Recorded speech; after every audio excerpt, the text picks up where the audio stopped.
What is up, fellow nerds, and welcome back to the Dapper Snapper Gaming channel, and welcome back to How Do I Want to Do This? This is our series where we take a look at all playable options available to players in Dungeons & Dragons 5th edition, then we rank them on a scale of 1 to 10 and either build them or fix them depending on how they rank. Now today we finish up our talks on the Ascendant Dragon Monk, and man, this one, it didn't do so well in our ranking earlier this week, but you know what? We're going to fix it, and we are going to make a really worthy replacement, and I hope you guys are looking forward to that. If so, make sure to leave a like on the video and subscribe if you haven't already. As you can see, most people who watch the channel are not subscribed, so please don't be one of those people. Help us to reach our goal of 5,000 subs by the end of this year. We can definitely do it, but I need your help for us to get there. Of course, we have lost a lot of viewership since the whole OGL debacle, so I need help a lot. So please share the video with your friends, and of course click the bell so you're notified when new videos are uploaded. So yeah, last time it didn't go so well for the Ascendant Dragon, and so we need to make some tweaks. We need to make this thing better. And I said that I was going to keep it subtle, and I'm going to keep it mostly subtle in what I'm changing, but this subclass definitely has a lot of issues and a lot of ways that it could have been cool, and a lot of ways that it just can't quite get to where it is that it needs to be. And so today, we are going to try to fix that together. And so in the description below, I will have a link to what I am referring to today. And so make sure to check that out and feel free to use it at your table. Let me know what you think. Maybe it's a little OP, and I'd love to hear about that in the comments down below. But without any further ado, let's go ahead and take a look at this. So of course, starting off at level 3, we of course got 2 features, and I have changed some things here. And so we get 3 features here with Draconic Disciple. I didn't change Draconic Presence or the Tongue of Dragons. I just didn't see it necessary to change those. They're just kind of one-off, like cool, whatever kind of flavor things. However, Draconic Strike, I did change. So with this, it's the same that it was before. On top of that, though, you can over-channel this ability in order to deal the damage of other damage types. And so with the cost of key, I can't really make it free or else the balance goes out the window, but with this, of course, we can spend 1 key to deal damage equal to 1 more roll of our martial arts die, which is pretty cool. So this means that at this level, we can deal 2d4 on a punch, which is pretty cool. Of course, it does cost keys, so these are gonna go pretty quickly. And so, you know, this isn't something that you're gonna be able to do constantly all day long. I did put a cost with it. And of course, as we get to higher levels, we can scale this up and it gets a little bit higher and costs a little bit more key as we go.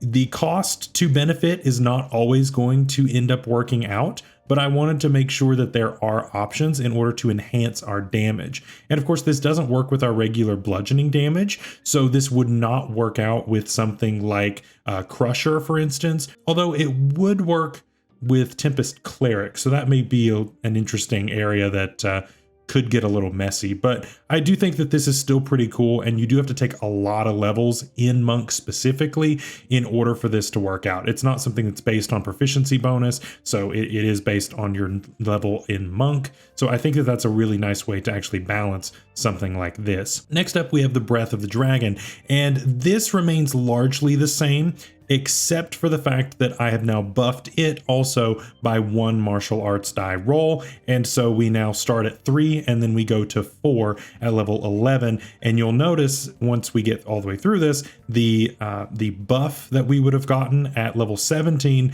is now gone entirely. And so I felt like it was a little more appropriate to just go ahead and buff this to what you would have gotten and keep everything else the same. We talked about how the damage really isn't all that great when it comes to this. And so I wanted to make this a useful option. And of course, you still only get it so many times per day, or else it costs quite a bit of key. And so I wanted to make sure that that we have an option here. So keep that in mind. I did nerf this at light level. We do not actually get the buffed up version of the breath weapon that we get here, but we get something completely different that you'll see. It's really, really cool. Next up, of course, at level 6, we would have gotten Wings Unfurled, which we still do, but it is different. Basically, it now matches the wording of the Twilight Domain Cleric. So with this, as a bonus action, does not have to be with your Step of the Wind, anything like that. We can give ourselves a flying speed for 1 minute. We can do this a number of times per day, equal to our proficiency bonus. And if we want to do it again, then we can spend 3 ki to do it again. 3 ki is a lot, and I really think that this is a feature that is worth 3 ki. And if you need to use it more than that, then I think that you need to pay that kind of a cost. But ultimately, why would we not have a flying speed equal to our walking speed for 1 minute, just like a bunch of other classes already can get? We're monks. We need all the help we can get, right? I don't see the problem with this. I really think that this is just as balanced, quote unquote balanced, as any of the other subclasses that get something like this. And so I think that this is actually totally fine as well. At level 11, we get Aspect of the Worm, and I have changed this to where you do get both in your aura. And so the auras themselves are exactly the same. I've not changed really anything about this. The only difference is that you get both auras at the same time. And so that gives you a lot more of a bit of control here. I'm on the fence as to whether or not the fear effect needs to be to all creatures in the range, or at least creatures of your choice, or if it should still be the one creature. I was tempted to do all creatures of your choice in this aura, but I think that might be a little much. I don't know. Let me know, especially when I buffed it for level 17. I think it's probably better where it is, but that's just me. So at level 17, this aura is going to increase to 30 feet, and that way you're a little bit more lenient on what you can do with that fear effect. And so, yeah, I wanted to buff that up a little bit, but I feel like giving that boost of the fear effect to 30 feet worth to every creature could be tough, but I don't see the problem with 30 feet worth for the resistance. And so tying those together, I think this is the most effective way to go about this. Let me know. Just let me know down below if you think that this is more of a balanced way to do it.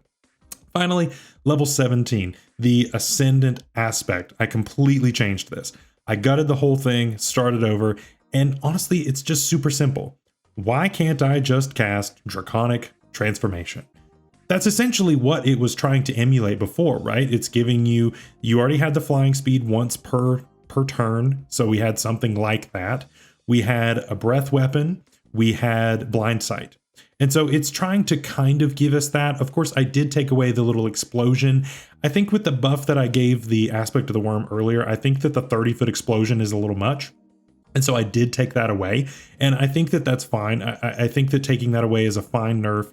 But Draconic Transformation is a really cool spell. And of course you get it once per day, or you can spend 5 ki to do this again. I wanted to make this something super expensive because it is a 7th level spell to do this. But at the same time, it does also require concentration, and I did not think that it was appropriate to take away the concentration element either. So yeah, there's some good and there's some bad about this change. Ultimately, I think that this is only a good change. I think that we're still getting a huge buff out of this. We get a 60-foot fly speed either way, and I did put in here that we could only have this 60-foot fly speed. We don't get to benefit from our fly speed being higher than this if we, say, took the mobile feat, anything like that. I did reel that back in just a little bit. If you feel like that's too much, or if you feel that that wastes something, to me, that just means there's no reason for me to take the mobile feat, and so I can take other stuff instead. That frees up my options to do other things. It's just not really great on this subclass. But you may feel differently. And so I really want to know what you think about this difference in subclass. I think that this is a really interesting way to do this. I think this is a huge buff to the subclass, and I think it also nerfs certain parts of it to keep it kind of in line. Do I think that it's overpowered? I think in comparison to a lot of other subclasses, sure. I really don't feel like all of the buffs that are in this are going to cause the monk to suddenly jump way ahead of another class. I just don't see that being possible with still how limited our options are. I think this just finds ways to make ourselves just that much more effective and just have a little bit more fun with it, deal a little more damage, have a little more versatility, all that good stuff. So again, let me know what you think down below. So that is our fix. That is our presentation of that. Of course, it's down in the description for you to check out, and I want you to let me know what you think. Next week, of course, we're going to be moving on to our next subclass, and it's actually the Cobalt Soul, which is pretty cool. We get to go to some Matt Mercer material, and I am pretty excited to look at that for the Smart Monk, the Studied Monk, Beauregard herself. It is going to be a lot of fun. So make sure that you leave a like on the video and subscribe if you haven't already, and we will see you in that video. Stay safe out there, stay healthy. We'll see you later. Bye-bye.